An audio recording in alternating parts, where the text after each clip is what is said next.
todos. Retomamos las conversaciones con Javier Perejara, que como sabéis pues son la nota más característica de este canal. Y empezamos hace unos años en China y Japón, y ahora que somos los dos profesores en la Universidad de Sevilla, pues es posible que logremos hacerlo con un poquito más de continuidad. El tema de hoy es ni más ni menos la relativa independencia de la cultura con respecto a sus determinantes sociales, económicos, etc.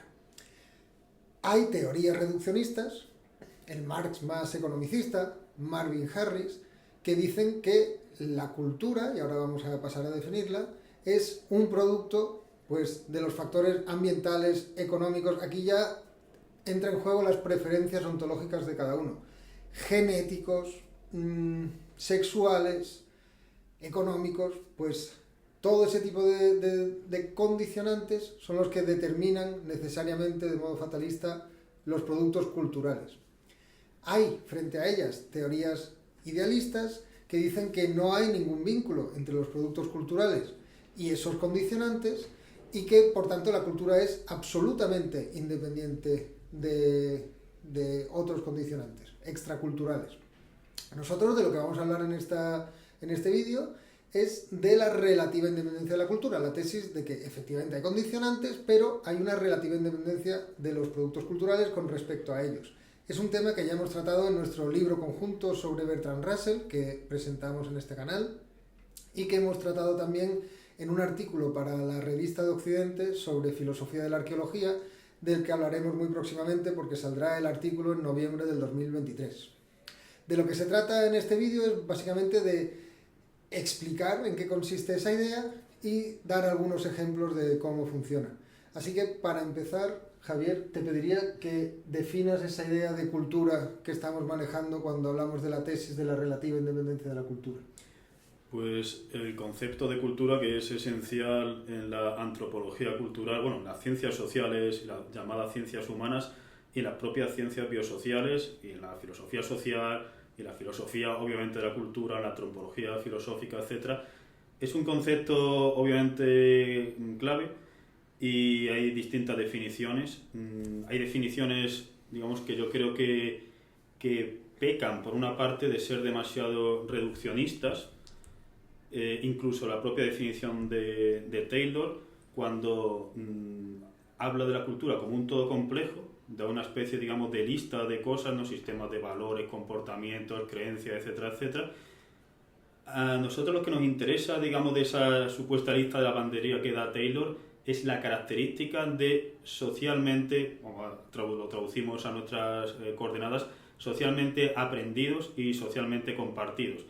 En ese sentido, yo creo que la cultura, sobre todo, reposa en la dimensión simbólica de las sociedades humanas, es decir, en un sistema de significados socialmente adquiridos y socialmente compartidos, significados asociados a todo tipo de cosas, es decir, significados asociados a comportamientos humanos, obviamente, significados asociados a objetos artificiales, artefactos, etcétera, pero también significados asociados a fenómenos naturales. Esto hablaremos en el vídeo de los iconos. Es decir, que muchas veces cuando se habla sobre todo por parte de los arqueólogos, ¿no? Que como están tratando de excavar y demás, muchas veces hay iconos culturales, es decir, lo que era el sol o lo que eran las estrellas o lo que representaban las montañas o los bosques o el océano para tal o cual pueblo, eso tiene una dimensión cultural que a veces contaba con una densidad de significados quizá más poderosa que determinados artefactos, piezas de cerámica que encuentra el arqueólogo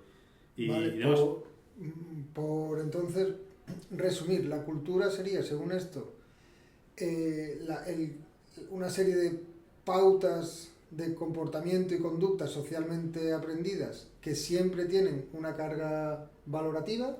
Bueno, no solo comportamiento, es decir, los comportamientos y las conductas son esenciales, pero en general yo diría que cualquier dimensión humana, social, llamada natural, etcétera, que esté cargada de una dimensión simbólica o significativa socialmente aprendida y socialmente compartida, ya sea desde el bostezo a un tono de voz, a la longitud del pelo, al desnudo, al trueno, a tipos de arquitectura... Vale, entonces, por situar un poco a la audiencia, frente al conjunto complejo del que habla Taylor y los antropólogos, bueno, incluido hoy, que efectivamente parece que es como un cajón desastre, todo lo que tiene que ver con productos humanos los colocan ahí.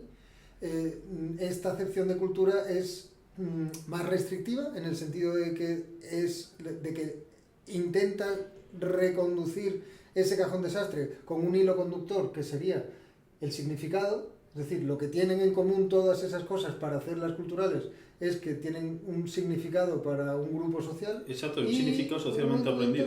Para situarlo, socialmente aprendido, y a la vez es más restrictiva en ese sentido, es más precisa en ese sentido, pero a la vez es más amplia porque incluye productos que no son artefactos humanos, como decías, el trueno, un río, que sin embargo tienen una valoración y tienen un significado y tienen una presencia simbólica en un sistema de ideas. Exacto, una dimensión icónica, es decir, un icono, por decirlo en términos hegelianos, es una especie, digamos, de objetivación del espíritu, en términos hegelianos, condensación de significados, dice Freud, y la sociología cultural contemporánea, pues evidentemente partiendo de esas metáforas, habla de iconos como a todo aquel fenómeno perceptible, organoléptico, podríamos decir, que por tanto tiene una superficie estética, pero detrás, entre comillas, de esa superficie estética cuenta con una profundidad simbólica, socialmente aprendida, socialmente compartida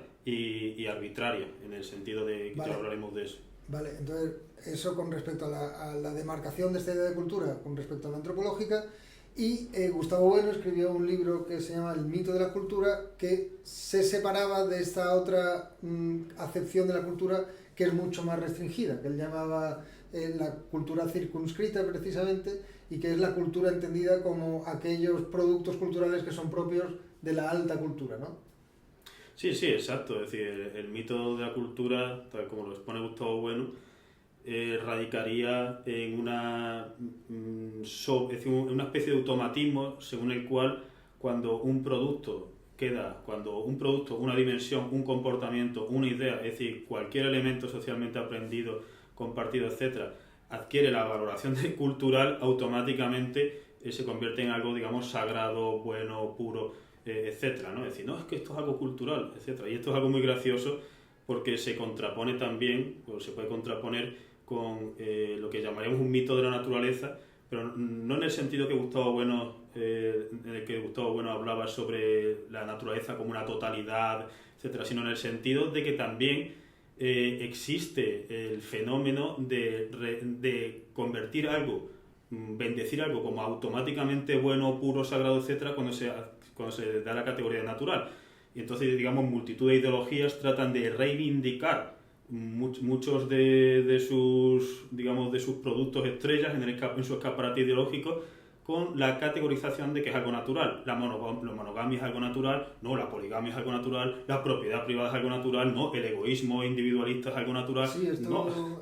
Perdona, en un libro del año pasado, de hace del 2021 creo, de Lorraine Daston, que se llama Contra Natura, habla precisamente de ese mito de la naturaleza así entendido, de la glorificación de todo aquello que creemos natural o que le atribuimos que no está manchado por la mano del hombre, ¿no?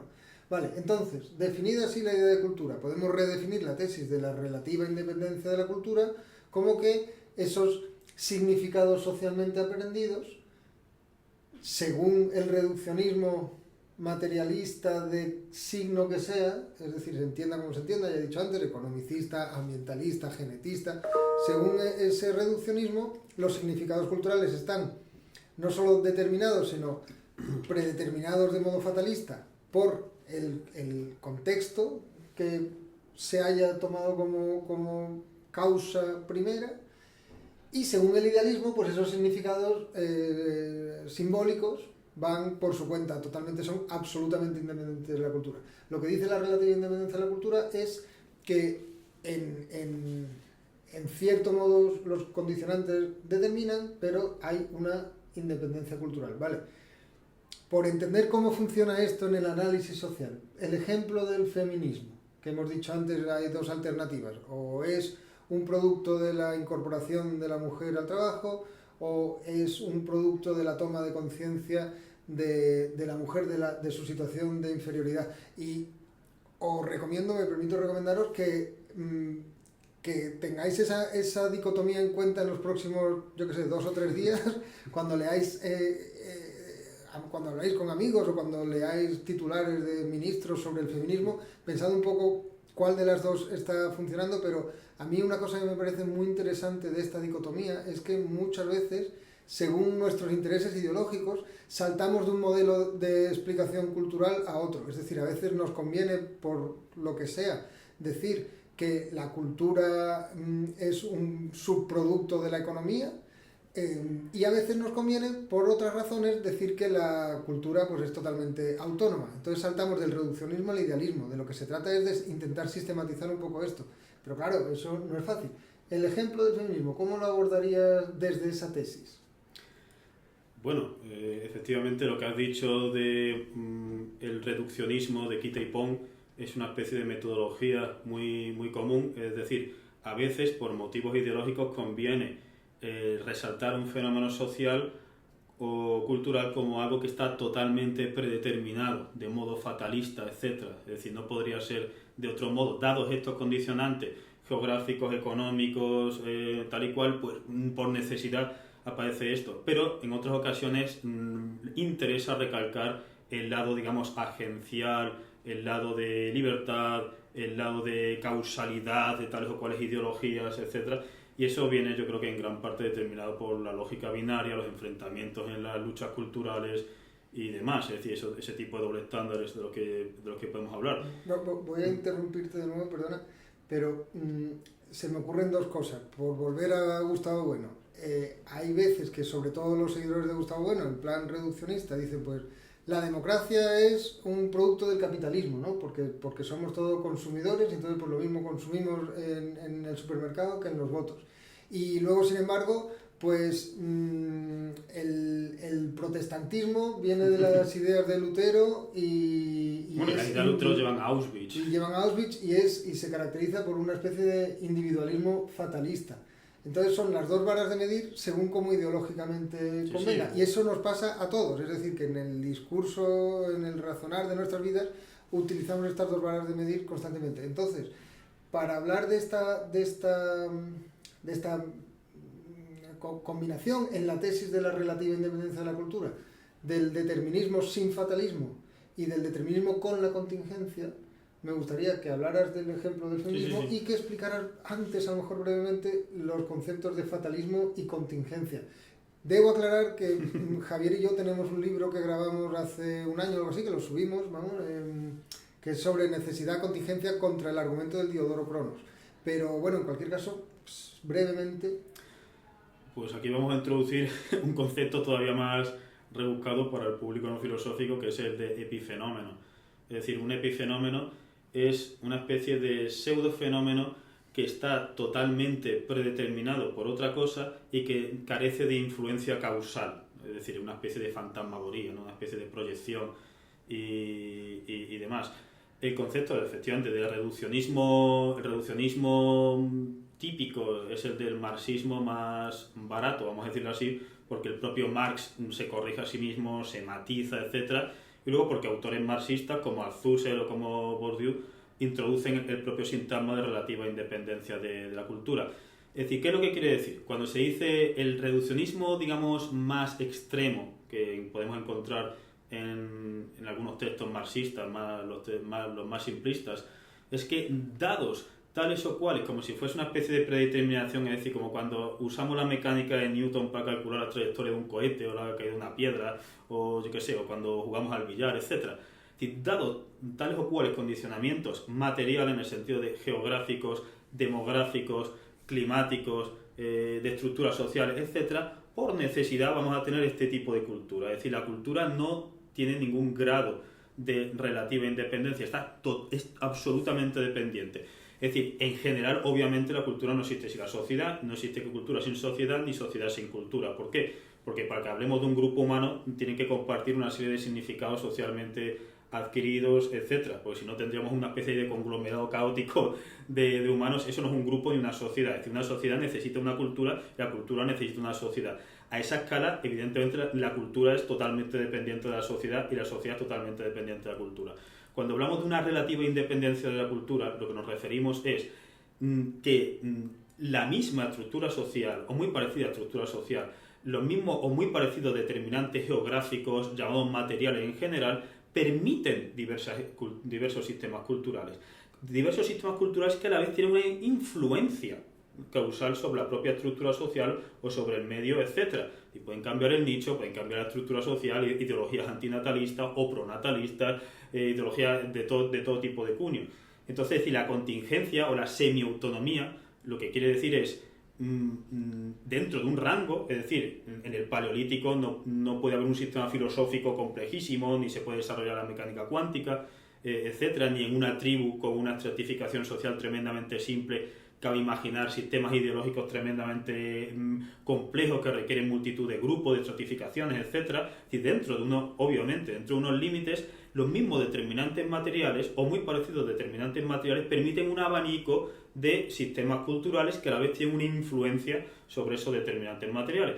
Básicamente, que no se puede explicar la criminalidad o la falta de ella, o el civismo, o la obesidad, o la falta de natalidad, etcétera, únicamente por determinantes llamados materiales económicos, etcétera, porque los factores culturales, los factores simbólicos, ideológicos, valorativos, etcétera, juegan un papel enorme de influencia y no están predeterminados por ello. Vale, perfecto.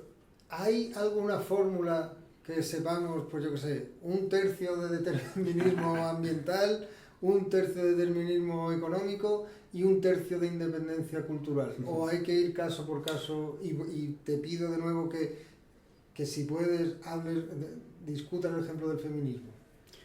En el caso del feminismo, en primer lugar, la dificultad es acotar qué entendemos por eso. Es decir, las ideas de Stuart Mill, el sufragio, etcétera, que es decir, es muy difícil, en primer lugar, acotar el feminismo. Platón en la República, los espartanos, es muy complicado porque el feminismo no es... La gente tiende a tomarlo como una especie de o meta salvador o meta adversario, es decir, como una especie de bloque monolítico, pero hay multitud de corrientes que tienen ese mismo epíteto, etcétera. En el caso que está diciendo, estaba en la incorporación, por ejemplo, el Marvin Harris más determinista, ¿no? Que habla, ¿no?, de las sociedades llegadas a tal o cual punto, las sociedades de producción de bienes manufacturados llegan a tal o cual punto donde pasan al sector servicio, que requiere más mano de obra, bla, bla, bla. Entonces la incorporación masiva de la mujer implica la natalidad, Es decir, eso no está predeterminado. Si no está predeterminado, es decir, podríamos poner a los ancianos a trabajar en España masivamente, podríamos hacerlo, no se hace por motivos electorales, motivos ideológicos, etcétera. No lo vas a poner a trabajar en una grúa, ¿no? Podríamos poner a niños, es decir, que hay evidentemente dentro de unos rangos, porque dicen, no, es que si no estudian, bueno, y lo del fracaso escolar, o lo que quiero decir, que hay una contingencia muy grande, es decir, no se puede decir que esté totalmente predeterminado, porque además, es decir, el feminismo, el llamado feminismo radical, etcétera, se ha dado con cuentagotas en otras sociedades supercapitalistas como Japón, etcétera, donde el llamado del feminismo, digamos, más radical, ¿no?, de demonización de los hombres, de demonización de la natalidad, de la familia, etcétera, etcétera, se da en una proporción mucho menor, yo que sé, que en Argentina, por ejemplo. Evidentemente hay factores, digamos, llamados materiales, que influyen, pero también hay factores culturales, factores ideológicos, factores axiológicos que tienen su propia... es decir, por ejemplo, en el caso que hablábamos de los guetos y demás, Marvin Harris reivindica algo que reivindican también muchos sociólogos, es decir, el desastroso sistema de ayudas sociales de Estados Unidos, donde se premia a las madres solteras. Y entonces, si va allí el inspector, y si hay un hombre, pues el hombre pues no recibe la ayuda social, etcétera. Eso crea un incentivo perverso de desestructuración familiar, de embarazos adolescentes en barrios tremendamente pobres, Es decir, eso es un determinante, digamos, material, sí, pero también factores ideológicos. Por ejemplo, las familias afroamericanas que contaban con valores, ya fuesen por valores cristianos del pastor protestante, etcétera, valores donde la familia aparece como algo sagrado y no como algo profano o algo ridículamente mundano, como ha ido apareciendo en multitud de guetos, esas familias cuentan con un grado menor de desestructuración y hay una correlación entre familias no desestructuradas con menos tasa de homicidio, menos tasa de drogadicción, menos tasa de encarcelación, etcétera, etcétera. O en el caso de la población de los asiáticos americanos, donde también han sido tratados, es decir, los chinos, japoneses, es decir, los chinos en el siglo XIX tenemos carteles, ¿no? Son ratas, y los japoneses, antes ya de la propia guerra del Pacífico, pero durante la guerra del Pacífico son alimañas amarillas, son ratas, son subhumanos, etcétera, son tratados como escoria. Pero la población asiático-americana está sobre representada en Estados Unidos, está subrepresentada en criminalidad, en drogadicción, en desestructuración familiar y sobre representada en educación, etcétera, etcétera, pese a el racismo que han recibido y pese a ciertas leyes que han ido literalmente contra ellos, o la población china en Malasia o en Indonesia, etcétera. Entonces, me parece que más que una fórmula en la que haya una composición perfecta de cada uno de los factores, lo que tenemos es caso por caso ir viendo los diferentes factores explicativos y a lo mejor, como lo estás haciendo tú ahora, viendo ejemplos contrafácticos, ni siquiera contrafactuales imaginarios, sino decir, oye, en unas situaciones de partida muy parecidas, este grupo social o esta sociedad ha seguido una senda diferente. Y entonces habrá que explicar, además de los determinantes ambientales en juego, pues ver qué tipo de otros factores están jugando ahí, qué tipo de factores culturales. Exacto, por ejemplo. Sí. Es que hay un dinamismo asimétrico, es decir, o hay una asimetría dinámica, o si se quiere, por buscar un síntoma todavía más rebuscado, hay una especie de multidimensionalidad dinámica y asimétrica. ¿Qué quiere decir? Que los fenómenos sociales, cualquier fenómeno social, ya sea el suicidio, o ya sea el crimen, o ya sea el paro, o ya sea la inflación, son multidimensionales, es decir, no hay una monocausa detrás de ello. Tipo el capitalismo, el no sé qué, el no sé cuánto, la izquierda, la derecha, etcétera. Casi todos esos fenómenos son multidimensionales. Hay dimensiones psicológicas, hay dimensiones ambientales, hay dimensiones, es decir, la depresión, por ejemplo, puede estar determinada, y el suicidio puede estar determinada por contaminantes ambientales, por romper los ritmos circadianos, por ideologías, por presiones, es decir, hay multitud de factores, y esos factores no ya son asimétricos en el sentido de que a veces unos pesan más que otros, sino que son dinámicos, es decir, en distintas sociedades van cambiando.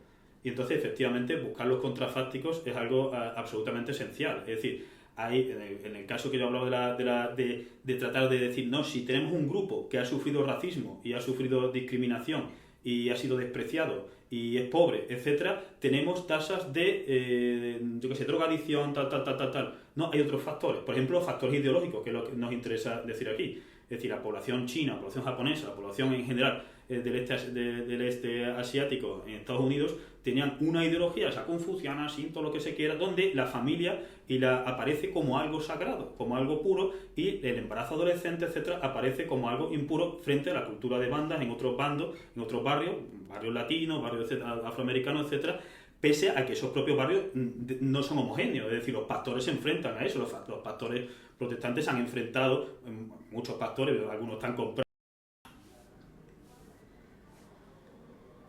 Es muy interesante esto que dices de la asimetría y el dinamismo, porque me parece que en un autor como Mario Bunge, cuando analiza fenómenos sociales, está claro que como materialista está teniendo en cuenta la asimetría de escalas pues más básicas, digamos, además superestructurales, por utilizar esa metáfora tan manida, incluida pues en este caso la ideología, la cultura, la parte simbólica, pero le cuesta mucho ver la flecha descendente desde esos fenómenos ideológicos, culturales, a simbólicos, a la sociedad de la que parten. No sé cómo lo ves. Sí, yo creo que, es decir, todo sistema materialista que sea coherente, o sistemático, riguroso, etcétera, tiene que reconocer que la realidad es asimétrica. Es decir, que los determinantes físicos tienen un poder de influencia sobre los compuestos químicos que los compuestos químicos no tienen sobre los determinantes físicos. Es decir, o que los determinantes químicos tienen un poder de influencia sobre los sistemas bióticos que no es, digamos, simétrico, etcétera. Es decir, si en esta habitación subiese la temperatura hasta que nos convertamos en un estado de plasma, es decir, está subiendo.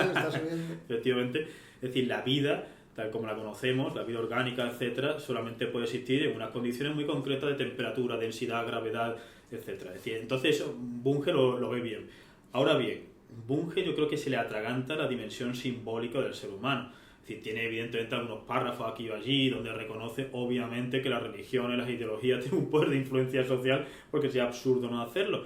Pero por otra parte, autores como Geertz, multitud de sociólogos y de antropólogos culturales, etcétera, sobre todo desde el llamado giro cultural, él los tilda alegremente de idealistas. Es decir, empieza con su varita mágica de convertir hombres de pájaro y entonces yo creo que se atraganta, efectivamente Sí, bueno, aquí estamos en una tormenta. ¿Aguantará el edificio? Sí, ¿y saben por qué? Porque tenemos esta protección. Quería añadir, esta dinamismo en el análisis de las asimetrías nos lleva, como he dicho antes, a un análisis multifactorial que creo que tiene una dimensión práctica a la que también has aludido. Y es que hay cierta tendencia a encontrar, si encuentras una sola causa, pues es más fácil encontrar un solo adversario, metaadversario, como has dicho, o un solo salvador, metasalvador. Entonces, si el análisis multifactorial rompe esa posibilidad, es decir, que si para un fenómeno social que nos empeñamos en encontrar una sola causa, el heteropatriarcado, el capitalismo, el cambio climático, pues entonces no vamos a estar entendiendo la complejidad del fenómeno social. Es decir, todo fenómeno social que se precie, ya sea el suicidio, la criminalidad o la falta de ella, el desempleo, la desestructuración familiar, etcétera, es multidimensional, es decir, multicausal, no tiene una única explicación. Y cuando se trata de dar una única explicación, pues se cae en ese tipo de absurdos reduccionistas que son fácilmente refutables con contraejemplos.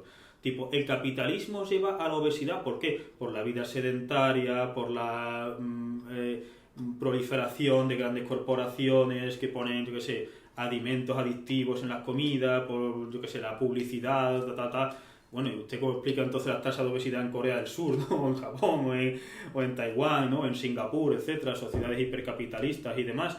Entonces quiero decir que no, entonces te tienen que introducir otros determinantes totalmente ad hoc, se buscan otros contraejemplos. Es decir, ningún fenómeno de estos es monocausal. La depresión, por ejemplo, es decir, como pues es que se habla de que hay una crisis de ansiedad, de depresión. La ansiedad o la depresión puede estar causada por fenómenos, digamos, puramente químicos, vamos a decirlo así, o bioquímicos, es decir, contaminantes en la atmósfera, o romper los ritmos circadianos, pero también por factores puramente ideológicos, etcétera. Es decir, si duermes poco, o si tomas, si la atmósfera tiene tal o cual contaminantes, si aparece esta ideología, entonces esos determinantes son asimétricos en el sentido de que no tienen el mismo peso. Y además son dinámicos porque en sociedades o en momentos distintos de la misma sociedad el peso cambia. El peso cambia de tal modo de que es decir, la confluencia de factores que explican o el suicidio, o la falta de criminalidad, o la falta de natalidad, o la sobreabundancia de ella, esa digamos, convergencia de dimensiones que explican esto, a veces tiene, digamos, estos compuestos, estos ingredientes en estas proporciones y en otra sociedad donde aparecen unos resultados parecidos en términos de natalidad, o en términos de homicidios, en términos...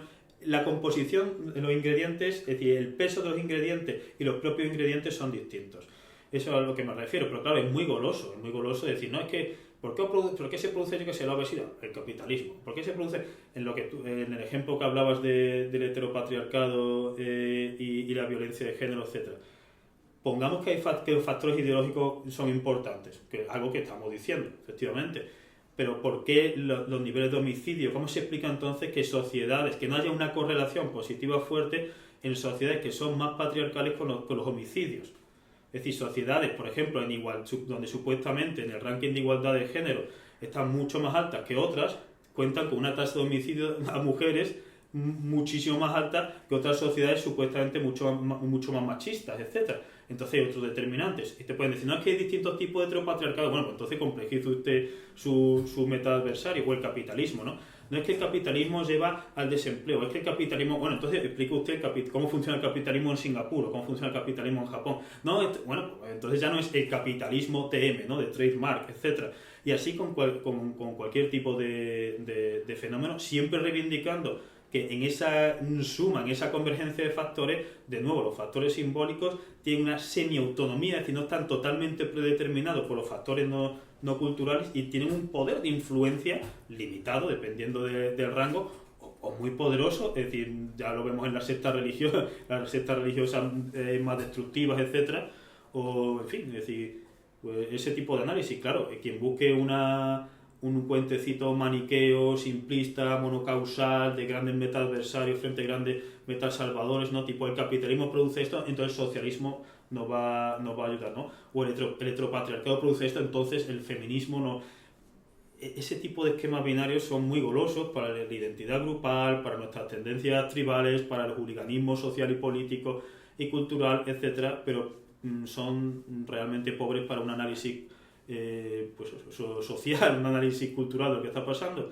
Y de nuevo, es decir, reivindicamos o instamos a los que nos están viendo a que busquen contraejemplos. Es decir, cuando es una explicación, por ejemplo, en España hace unos meses se decía que está subiendo el nivel de agresiones sexuales en Cataluña, y claro, había un lumbreras que decía, no, es que es por la pornografía, que me recuerda mucho a cuando se han tildado los videojuegos violentos del auge de la violencia en Estados Unidos, o incluso los cómics de Batman del auge de la violencia, de la homosexualidad, etcétera. Y dice, bueno, pues entonces explíqueme usted por qué en países hipertecnológicos donde el consumo de videojuegos o el consumo de pornografía es igual o incluso superior, los índices de violencia son muchísimo más bajos, etcétera.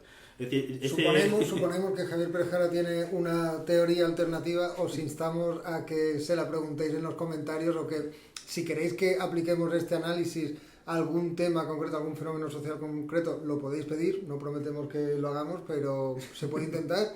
Y como decimos, dentro de poco sacaremos un vídeo sobre esta misma temática, pero aplicada al caso concreto y muy complejo de la arqueología y de la teoría, de las diferentes teorías en arqueología. Pues nada, muchísimas gracias por escuchar. Ya decimos que esta es una de las varias entregas sobre este tema, así que si os habéis quedado con ganas de más, habrá más. Muchas gracias como siempre. Hasta luego.